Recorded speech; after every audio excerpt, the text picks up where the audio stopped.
Alors, donc, je vais vous parler du levier des abonnements numériques sur la presse, en fait, dans les médias de presse et plus précisément, pardon, et plus précisément donc sur le Parisien. Donc en fait, comme vous le savez peut-être, effectivement, tous les médias d'information enfin la plupart sont en transformation digitale. Déjà une transformation digitale pour passer du print au digital, donc qui est déjà la première transformation et ça se fait progressivement dans les médias d'information qui en sont pour la plupart plutôt finalement au début puisque souvent le print pèse encore beaucoup sur le chiffre d'affaires. Et au sein du digital, il y a une autre transformation qui s'opère, qui est celle finalement des abonnements numériques, puisqu'on est en train de passer d'un modèle vraiment orienté sur la publicité, qui est le modèle précédent, vers un modèle autour de l'abonnement numérique, donc en fait avec des lecteurs qui s'abonnent en fait aux médias de presse pour lire finalement l'ensemble de leur actualité toute la journée, et une actualité qui devient en partie payante de façon à faire fonctionner ce modèle d'abonnement numérique. Donc ici, on a une petite étude qui a été faite très récemment par Ipsos dans le monde entier et qui montre bien le challenge en fait qu'on a à relever en France sur ce sujet, puisqu'en fait, quand on interroge les Français, ils sont que 15% à déclarer être prêts à payer pour une information sûre et de qualité, alors que la moyenne est plutôt à 27% au niveau mondial. Donc on n'est pas très en avance en France sur le sujet, mais dans plein d'autres pays, effectivement, ils sont davantage avancés sur la volonté en fait finalement des utilisateurs d'être d'accord pour payer en fait les médias d'information et pour payer les contenus des médias d'information. C'est le cas dans tout le nord de l'Europe ou également en Grande-Bretagne et bien sûr aux États-Unis aussi où c'est très avancé. Donc, ce qui se passe en France, et c'est le cas aussi pour les autres pays, pourquoi si peu de personnes sont prêtes à payer pour une information sûre? D'abord, il y a un arbitrage qui se fait au sein des foyers sur les abonnements, puisque finalement, si on prend un abonnement en fait d'information, on va mettre ça aussi en balance par rapport à toute l'offre culturelle. Et donc, les foyers payent déjà très souvent un abonnement à Netflix, à Spotify ou à Deezer. Et finalement, l'abonnement aux médias d'information vient en concurrence avec ces offres-là qui sont déjà bien implantées au sein des foyers. Et deuxième facteur important, finalement, beaucoup de Français s'informent via les réseaux sociaux. 72% s'informent aujourd'hui via les réseaux sociaux, quand ils ne sont que 62% à s'informer par la presse d'information. Néanmoins, quand on regarde un peu au-delà de la France et de l'Europe, aux États-Unis, le New York Times en janvier 2020 déclarait avoir 5 millions d'abonnés, ce qui est très important. Ils sont sur une tendance de plus 1 million chaque année et ils visent les 10 millions d'abonnés en 2025, ce qui est une très forte ambition et une bonne perspective aussi qui est regardée dans le monde entier. En France, quand on creuse un peu, donc via cette étude Ipsos, les leviers d'abonnement et ce qui ferait que les gens seraient prêts vraiment à s'abonner à de la presse d'information, il y en a trois, en fait, trois points forts. Donc, tout d'abord, il y a tout le côté journalisme local, qui a souvent une forte valeur émotionnelle pour les gens. Les gens, en fait, ont à cœur finalement leur presse locale parce que ça parle d'eux, c'est près de chez eux, ça parle de leur ville, ça parle de leur région, et finalement, il y a une valeur émotionnelle par rapport à ça. Et ils sont prêts à s'abonner parce qu'ils aiment leur presse locale. Et on le voit aussi beaucoup quand ils changent de région ou quand ils partent à l'étranger, où ils continuent finalement de lire cette presse locale qui les concerne et sur laquelle en fait qui est un levier fort en fait d'attachement et donc d'abonnement pour la soutenir. Après, il y a tout le côté investigation et enquête. Donc ça, c'est vraiment le travail journalistique qui est fait par les médias d'information et la volonté finalement d'avoir de l'information un peu exclusive, d'en savoir plus que les autres et par cet abonnement finalement d'avoir accès à des informations que les autres n'auraient pas. Donc ça, c'est également un vrai levier important pour les lecteurs. Et enfin, le fait d'avoir une information qui soit fiable et vérifiée, ça c'est important pour 40% en fait des lecteurs. Et ça en fait c'est là-dessus en fait que la presse d'information peut vraiment se différencier des réseaux sociaux, puisque c'est des vraies équipes de journalistes qui vérifient leurs informations, qui travaillent de façon très sérieuse. Et ça c'est pareil, c'est un vrai levier en fait pour générer de l'abonnement sur les médias d'information.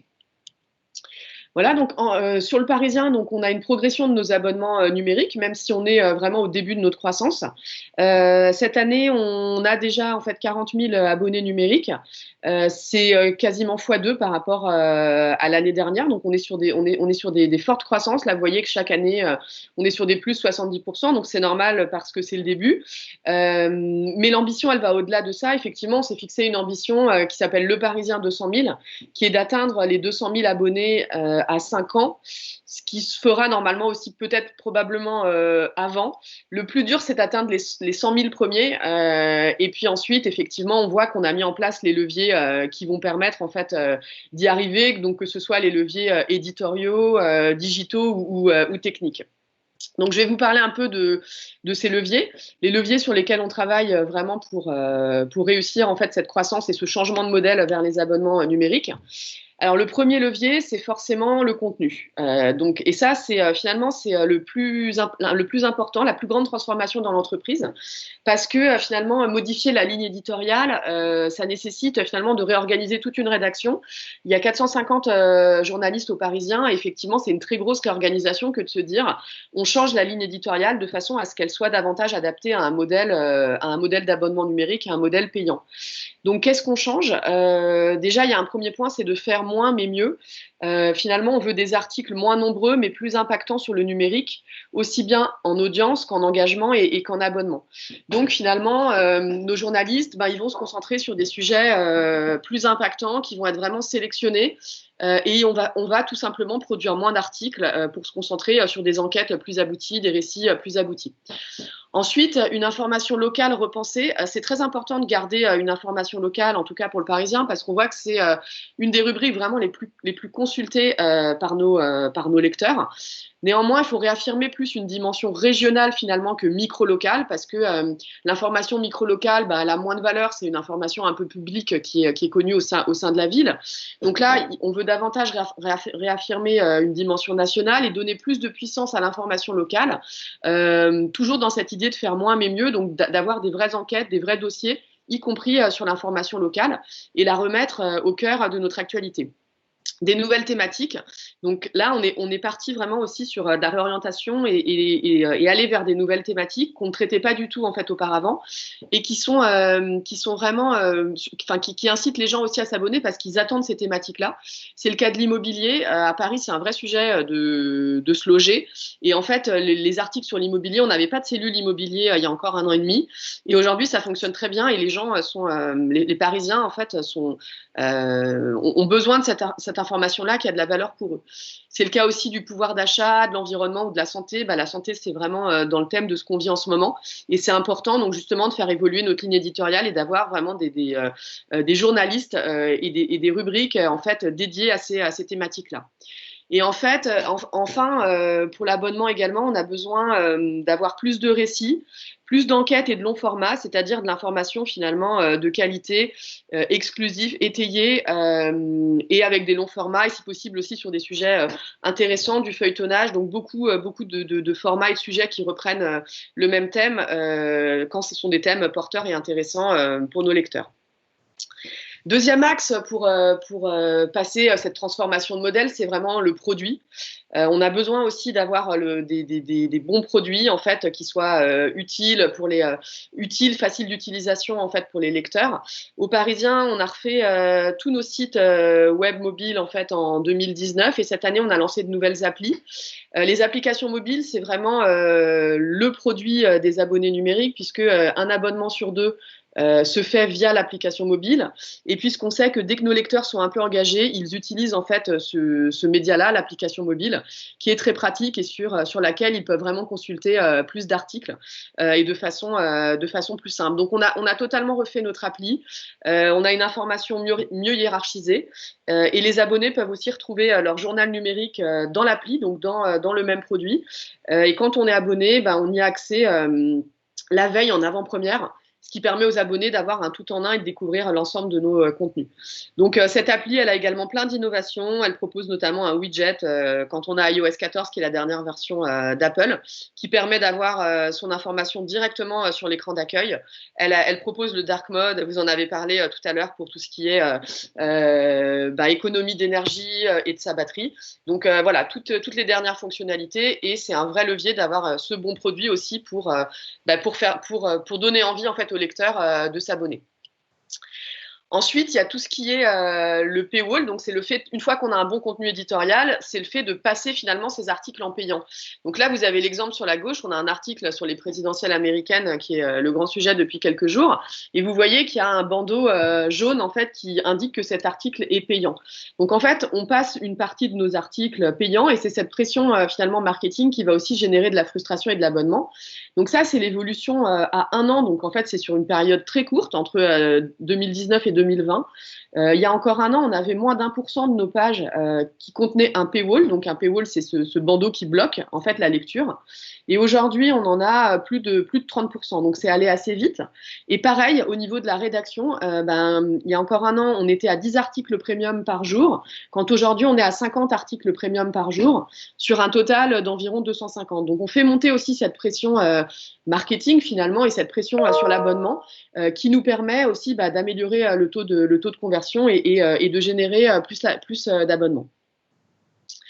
2 mots sur la période actuelle. Donc la crise Covid et la période Covid est très porteuse au niveau des abonnements numériques. C'est normal, c'est une période au cours de laquelle les gens sont beaucoup plus chez eux et consultent énormément l'actualité parce qu'ils ont besoin de s'informer. Donc ça a été le cas pour toute la presse. Il y a eu un fort boost des abonnements numériques dans la presse en général au moment de la période Covid. C'est de l'ordre de x3 par rapport à une tendance normale. Ça redevient le cas là, lors du deuxième confinement. Mais ce qui est intéressant de voir, c'est qu'on ne perd pas les abonnés après. On ne savait pas lors du premier confinement ce que ça allait donner. Et on se disait qu'on aurait beaucoup de churn suite à cette grosse vague de recrutement. Mais finalement, ce n'est pas le cas. Et les gens prennent goût en fait à consulter l'information, à consulter le média, et ne se désabonnent pas parce qu'ils continuent d'être intéressés par l'ensemble de l'information que l'on propose, pas seulement qui concerne le Covid, mais l'ensemble de l'actualité qui est proposée par le Parisien. Et enfin, dernier point que je voulais vous exposer ici, même s'il y a encore beaucoup de choses à dire, c'est tout ce qui est le churn, c'est-à-dire une fois qu'on a recruté de nouveaux abonnés, l'important c'est également de les garder. Et en fait, on se rend compte que lorsqu'ils consultent nos nouveaux formats, donc on a créé beaucoup de nouveaux formats digitaux tels que les podcasts. On a un podcast d'actualité quotidien qui s'appelle Code Source, ou les vidéos sur lesquelles on propose pas mal de séries. Vous avez 2 exemples ici. On a une série sur le vélo qui s'appelle Biclou et qui chaque semaine en fait donne en fait une vision en fait sur le vélo, montre des gens qui utilisent le vélo et c'est une thématique hyper porteuse et importante pour les Parisiens. Et on a également une série qui s'appelle Food Checking, qui est une sorte en fait d'analyse et de check de l'alimentation, notamment sur la malbouffe en fait, et qui montre en fait toutes les idées reçues qu'on peut avoir sur l'alimentation, et qui fait, là vous avez un exemple, qu'y a-t-il vraiment dans le surimi? C'est une vraie enquête en 5 minutes qui permet à un journaliste d'aller décortiquer ce qu'on a là-dedans. Et ça, c'est des séries qui fonctionnent très bien, notamment sur des cibles jeunes, donc puisque ça touche à 60% des moins de 35 ans. Et on se rend compte que finalement, quand nos lecteurs abonnés consultent chaque jour ou chaque semaine ces séries-là, podcast ou vidéo, ils ont une durée de vie 3 fois supérieure à un abonné qui ne regarderait finalement que les articles. Donc on continue également de se développer sur ces nouveaux formats digitaux qui sont un vrai levier de fidélisation en fait de nos abonnés. Voilà, je vous remercie. Il y a encore beaucoup de chemin à faire donc sur les abonnements numériques.